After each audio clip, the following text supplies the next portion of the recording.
this is Gail with Experiences You Should Have, your how-to guide for amazing experiences. And we've been on a little break from the show, but we are back up and rolling.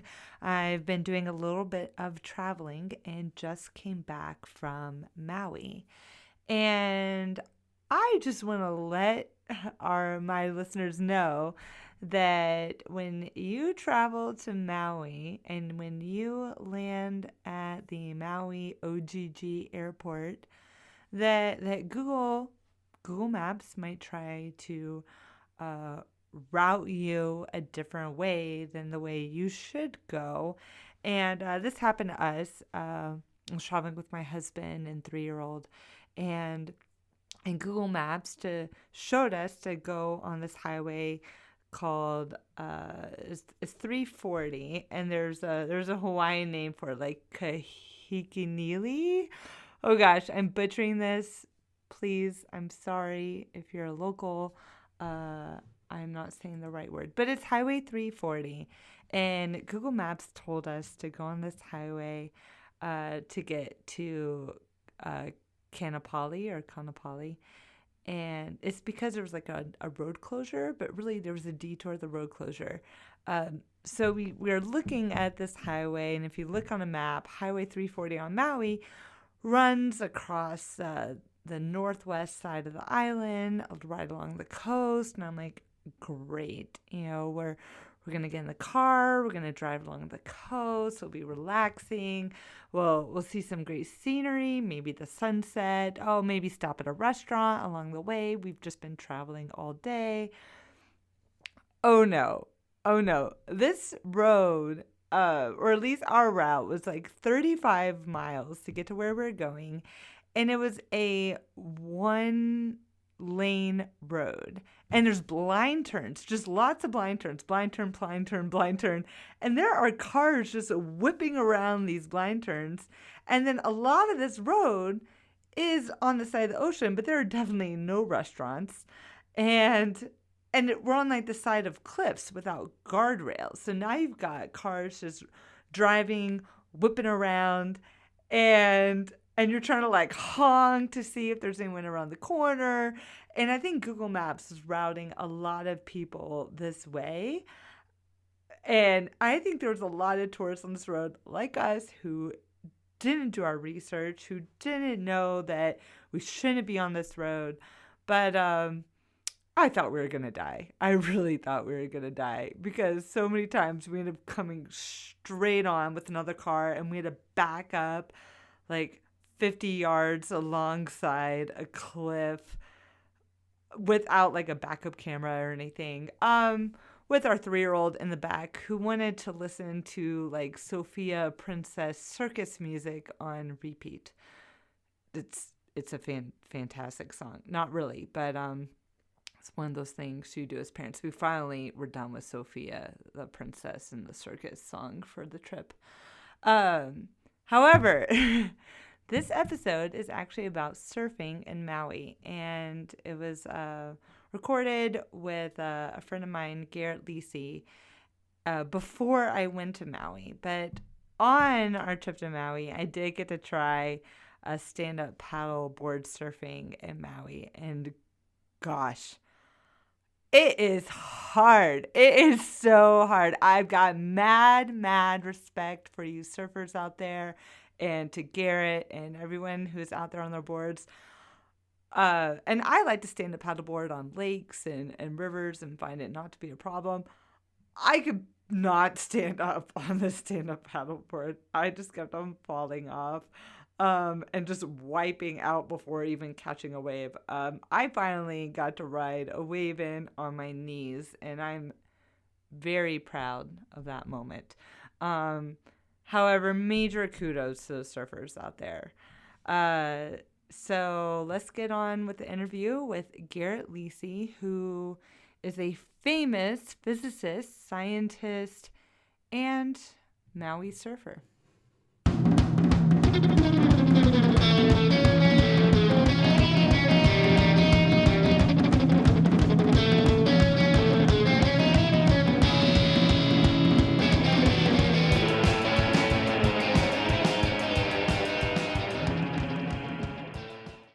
We've got Garrett Lisi here, who has given one of my favorite TED Talks of all time. It's called The Theory of Everything. I highly recommend you to check it out. But Garrett is also a theoretical physicist. He's a surfer, kite surfer. He lives in Hawaii, and I believe you're still living in Maui. But what else would you like to add here, Garrett? Hi, Gail. You've summed it up pretty well. I try to balance my life pretty well between working on physics and surfing, so Maui is a great place to do that. And I haven't found anywhere in the world I like better, so here I am.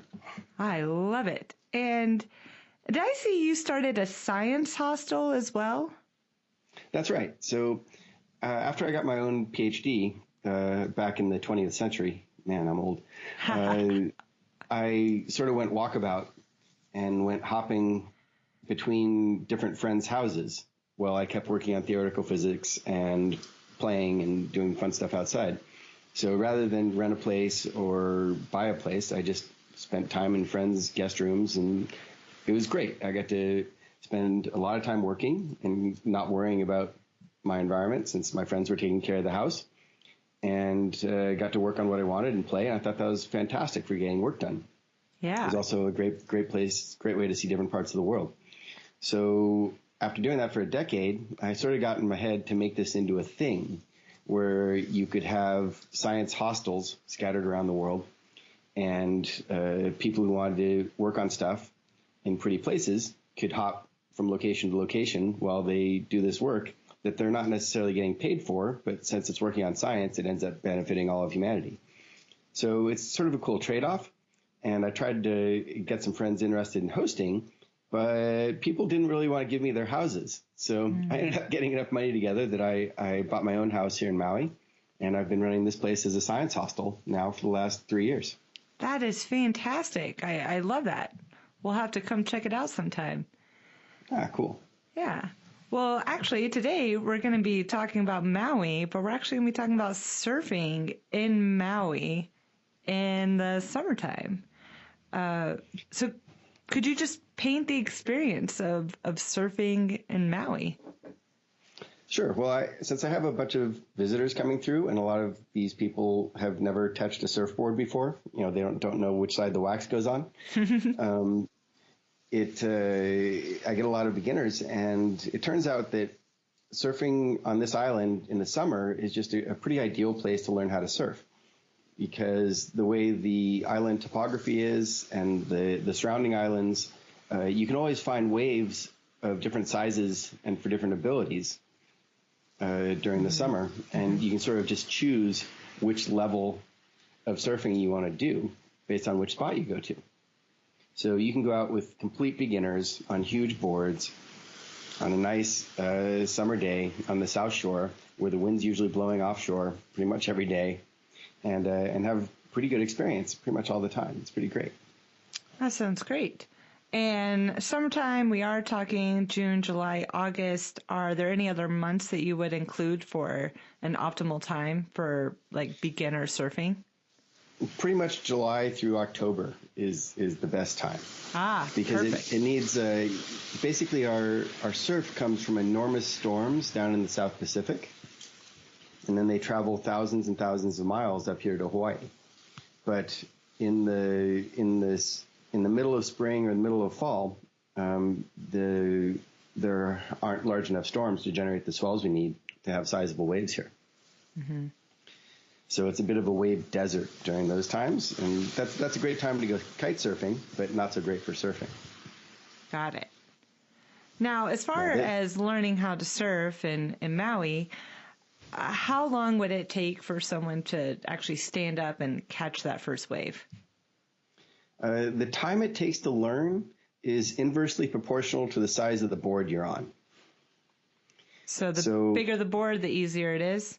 That's right. So the trade-off is with the larger board, it gets harder and harder to turn and maneuver.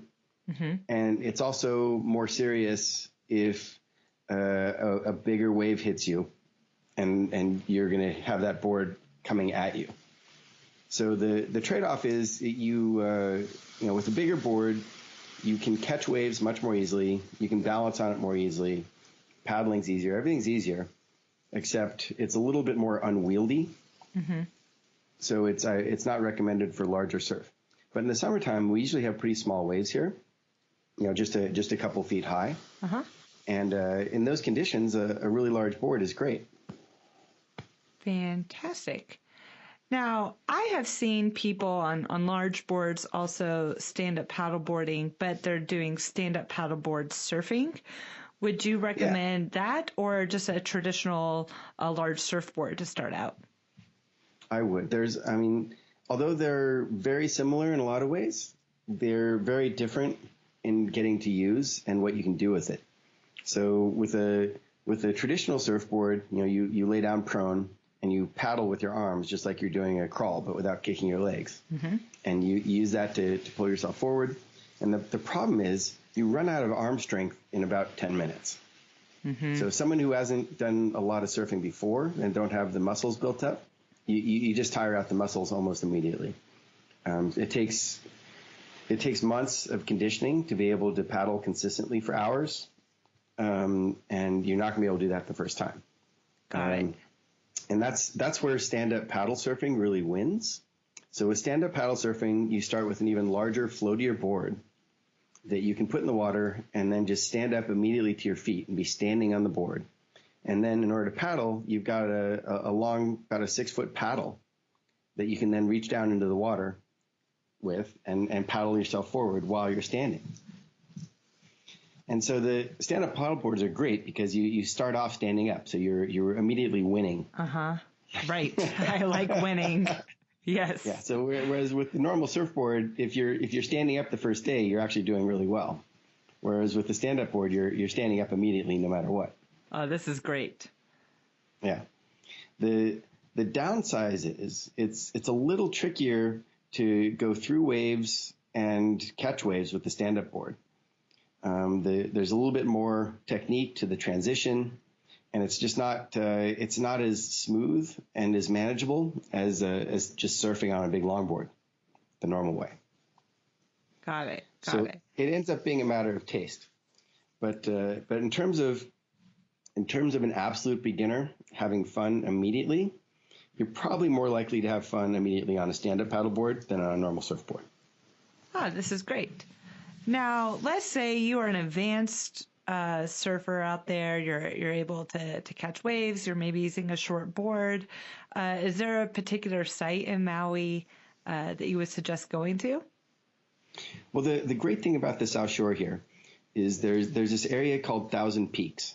Mm-hmm. And it's called that because it's about a 6-mile stretch between Maui and Lahaina that's exposed to the South Shore, and there's just nice reef after nice reef of nice small slowly peeling waves coming into shore, and so you can really just spread out and surf a spot that has no other surfers on it.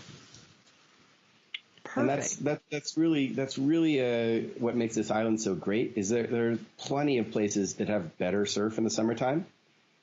But those spots, usually there's just a handful of really good spots and they're packed. Got it. So one of the best things about learning to surf in Maui is you have this long stretch of reef and it's all easily accessible with the road going right along it, where you can just pull a car off under the trees, park your car in the sand, not too deep. Yeah. I've gotten my car stuck before. Yeah. Pull your board off the car, toss it in the water, paddle out, and it's really easy, and the water is crystal clear and beautiful. There is reef. So the main hazard of surfing anywhere in Hawaii is we don't have a sandy bottom here for learning. But the water's clear, and you can see what's underneath you, and that you should not be stepping on it. Okay. All right. That's a good tip. Yeah, that's probably the most important thing anybody can actually get from listening to this podcast for this episode is when you're surfing in Hawaii, you don't want to touch the bottom at all. All right. This is great. Now, what if you wore like booty shoes or something? Would it be okay? That would help you. It would not help the reef any. Oh, true. Yeah. So for the most part, certainly 1,000 Peaks, The reef's pretty beaten up and rocky, and rocks are tumbling around, so there's not a lot of life down there. But there's enough that it does not benefit from people walking on it. So stay off the reef. Yeah. So, and just in general, you're not going to be wearing those booties your whole surfing life anyway. So you're going to want to learn just not to touch the bottom.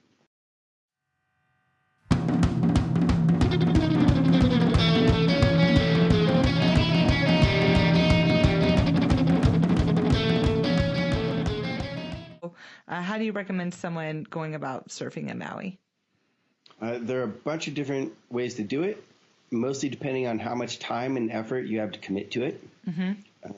If you have more than 2 weeks to commit to it, I would recommend going on Craigslist, buying a used board, and devoting yourself to that used board for weeks. That is absolutely the best way to go. What type of length would you get for that first used board? Pretty much anything over 8 feet.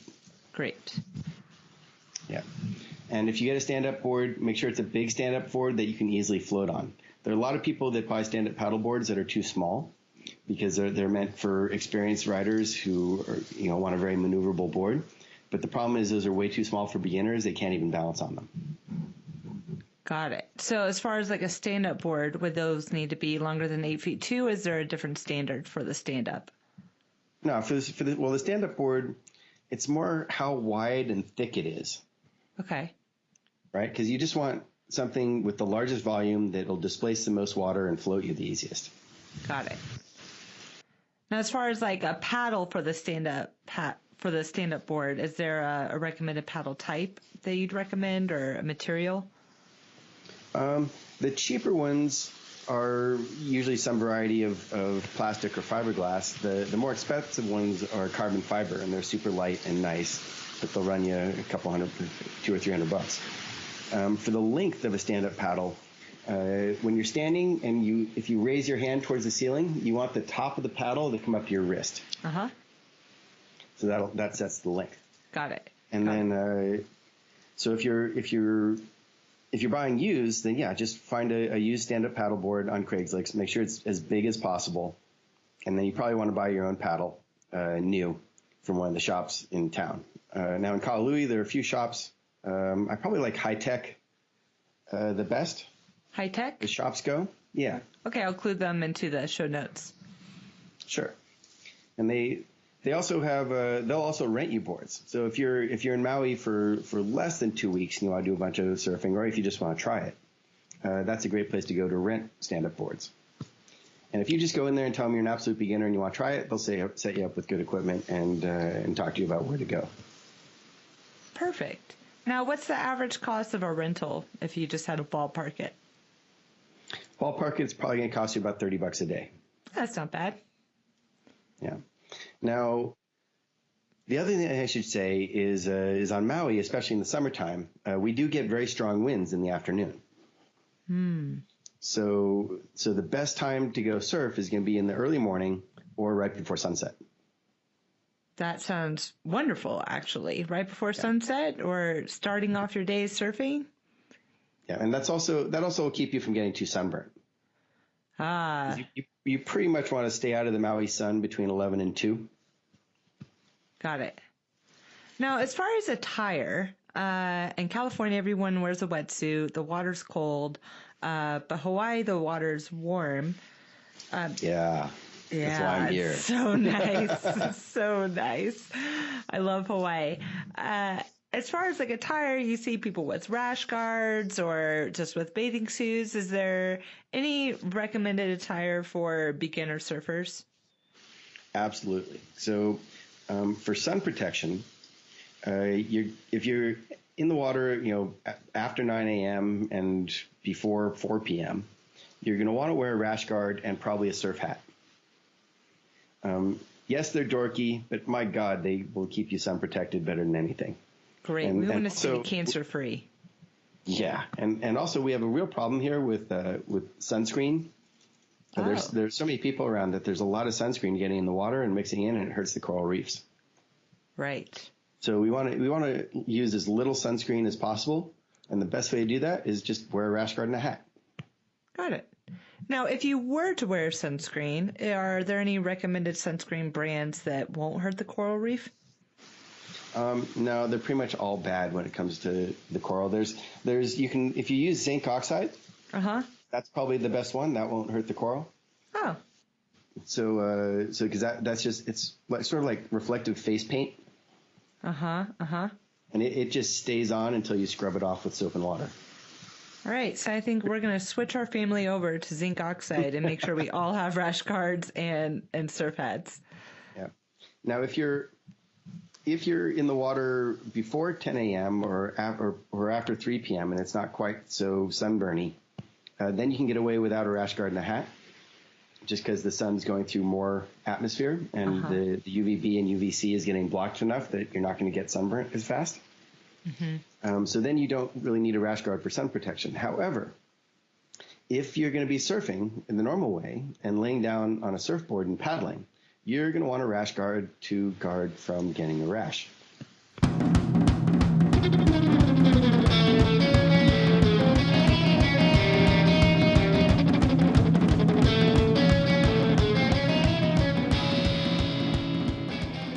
Like, what's the coolest thing that you have seen while surfing or stand-up surfing? Oh, the inside of barrels. Oh, Definitely. that is pretty cool. That is pretty cool. If you position yourself just right on a wave as it's breaking, you can get underneath the lip as the lip is throwing out over you. So you're traveling around in this little tunnel of water that's cruising along with you as you're traveling. And it's the most amazing thing to have this water turning all around you as you're traveling through it. It's pretty fantastic. I haven't seen anything more beautiful than that in the world. So how long did it take to get to that point? Let's see, 19 time. Probably about 3 years. 3 years. That's a good goal to have. Probably takes about 3 years until you get your first good barrel rides. Okay. Oh, that's exciting. I've never done that. I'm going to add it to my bucket list today. Yeah. But it takes 3 years to do the normal way. And the reason it takes so long just to get to that level is because surf is fickle. There are no spots that are just consistently throwing out great, easy barrels to ride. Mm-hmm. You have to find the right conditions at the right time with not too many other people out competing for it and the right equipment. Everything's got to come together. And if you time everything just perfectly, you might get barreled and come out and have a great wave. But, technology is improving and there's some new wave pools actually that are throwing out decent barrels consistently that are going to pretty significantly change what surfing is. Oh, wow. I didn't even think of that. Yeah. So there are new wave pools now where you can go and it's just a machine. Turns out a wave, every half minute or so. And you just wait your turn in line, hop in, and then a machine perfect wave comes at you. You catch it, and with a machine perfect wave, you don't have to worry about chop. You don't have to worry about how the wave is warping over this irregular reef. It's just a machine perfect thing peeling down in front of you, and you can perfect your maneuvers. Because the way to perfect your maneuvers is to try them over and over again, and that's really hard to do organically, where you have a different wave every time that you're dealing with.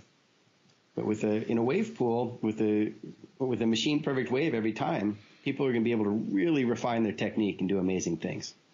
So here in Bend, Oregon, we actually have a standing wave in the river that they built that surfers would go out and surf. And I'm always wondering if it's really like the real thing, if you can learn on this standing wave and then take it to the ocean. You will be able to learn the surfing part of it. So you'll be able to balance on the board. You'll be able to maneuver the board around on the wave, and so you'll be able to learn that aspect on it, and that would help immensely. So that'd be a big help. What you will not learn with a standing wave is the timing of catching a wave in the open ocean. Right. And that is the hardest thing to learn. So what really takes years to learn is looking at a wave and knowing exactly what it's going to do, where and when, and how to position yourself to catch it and ride it well. Surfing has probably the largest, hardest learning curve of any sport in the world. It just takes a lot of time to not only the physical conditioning necessary, but just the timing and awareness and knowledge of what a wave is going to do, and to be able to get that timing locked in and do it. It just takes a lot of practice and effort. Right. Oh, yeah. But it sounds just amazing. I've only tried it a few times, but to surf a barrel, I mean, that sounds incredible. Yeah, but you don't want to start out your first day thinking, okay, I'm going to get a barrel this time. Right.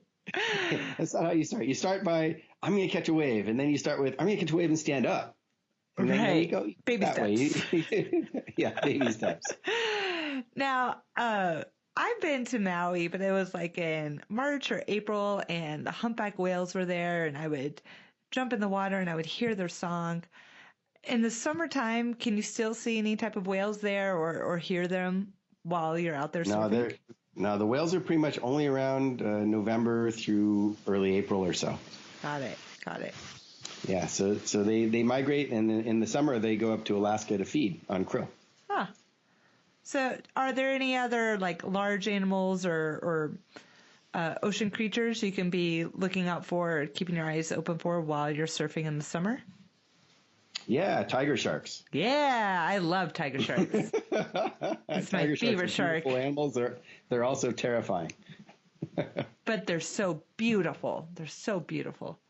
Yep. Now we do have 1 or 2 shark attacks per year here. They're usually bites.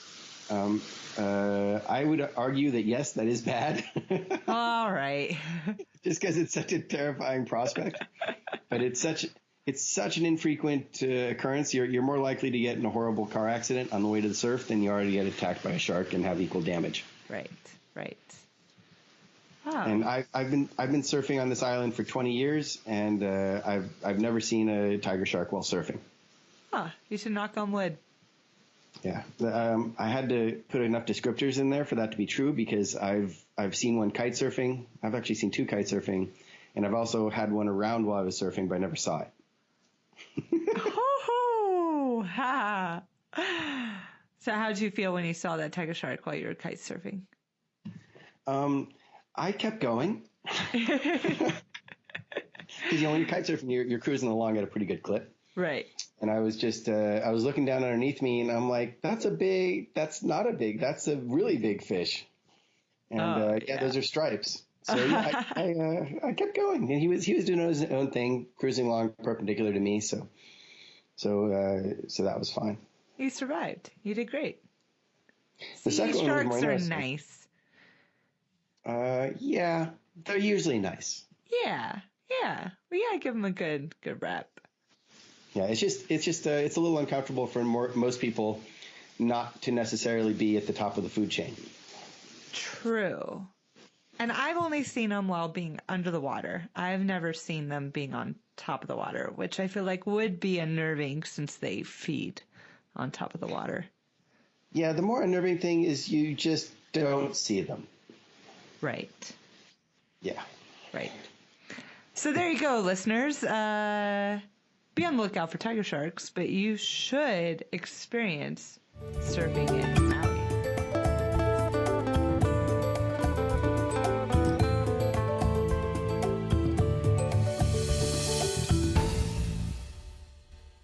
Is there anything else you'd like to tell us about surfing or stand-up paddleboard surfing in Maui? Yeah, the wax goes on the top. They're not skis. Yeah.